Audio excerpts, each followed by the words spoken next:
Good, happy Wednesday morning. I'm Riley King, and welcome to the Riley King Newscast.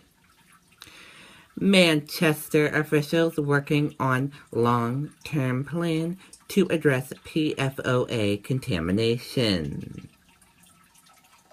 City leaders in Manchester met Tuesday night with residents worried about water contamination after a chemical was found in one well in the city.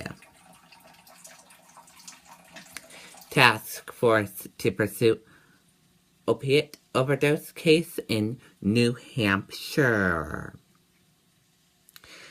Officials are creating a team of prosecutors to give more attention to the growing number of opiate overdose cases in the state. Suspicious brush fire investigated in Keene. Crews responded to multiple fires along Route 9 on Tuesday. Claremont man sentenced on child pornography charges.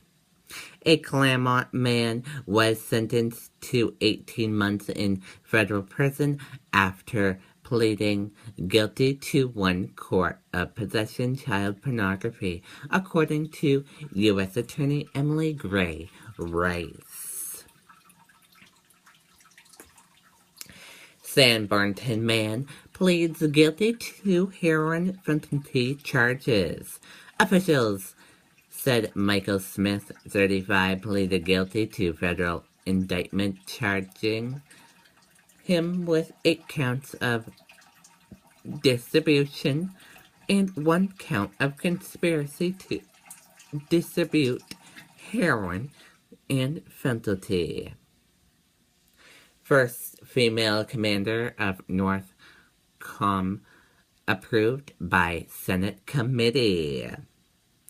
The Senate Armed Service Committee approved the nomination of General Laura Robinson to be the first female commander of the U.S. Northern Command.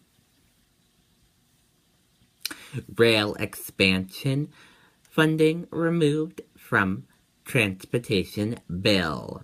Rail expansion funding hit a roadblock at the State House on Tuesday.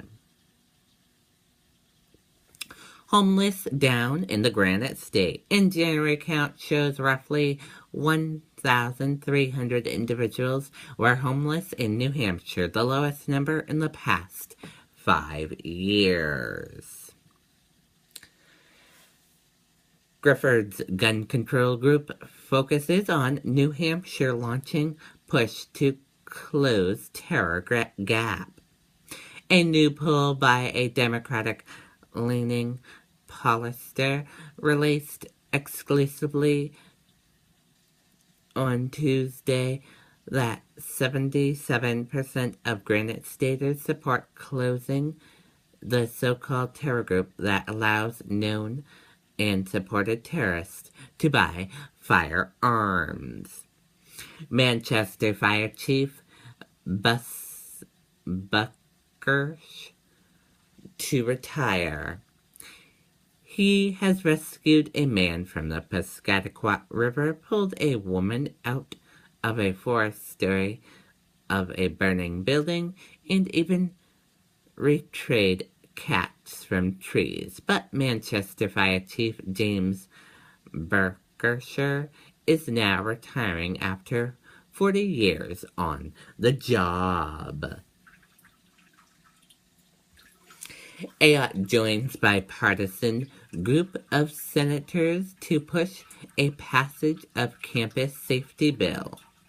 U.S. Senator Kelly Ayotte on Tuesday joined a bipartisan group of more than a dozen senators at the Capitol Hill News Conference to push a passage of Campus Accessibility and Safety Act.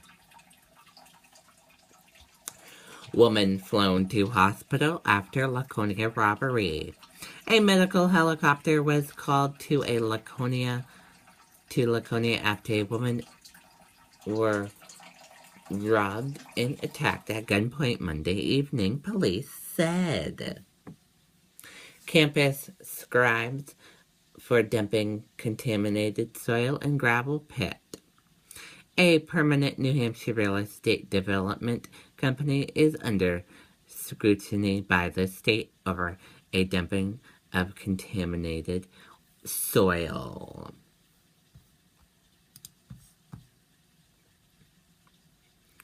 Let's take a look at your results.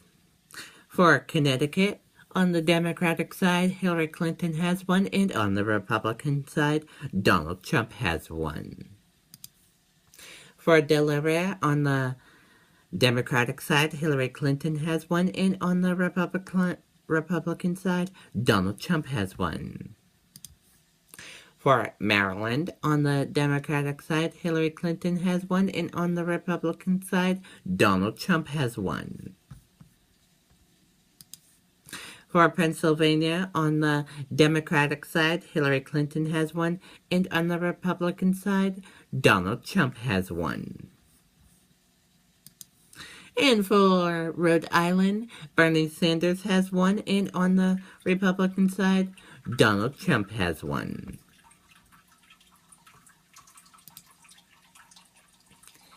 Keisha's campaign misses deadline, gets lift off Oregon voting pie-flunt.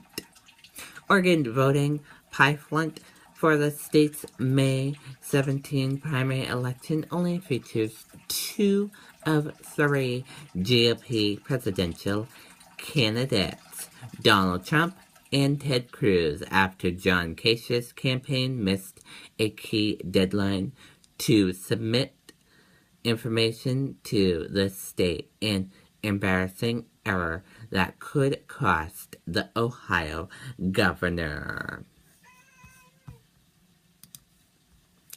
Terror suspect Salish Aldams headed over to France. Paris attacker suspect Salish Aldams has been transported from Belgium to France Wednesday, the Belgian federal prosecutors has confirmed. And that does it for the Riley King Newscast right here on the Riley King Network. I hope you all have a great rest of your Wednesday. See you back here later on. Goodbye.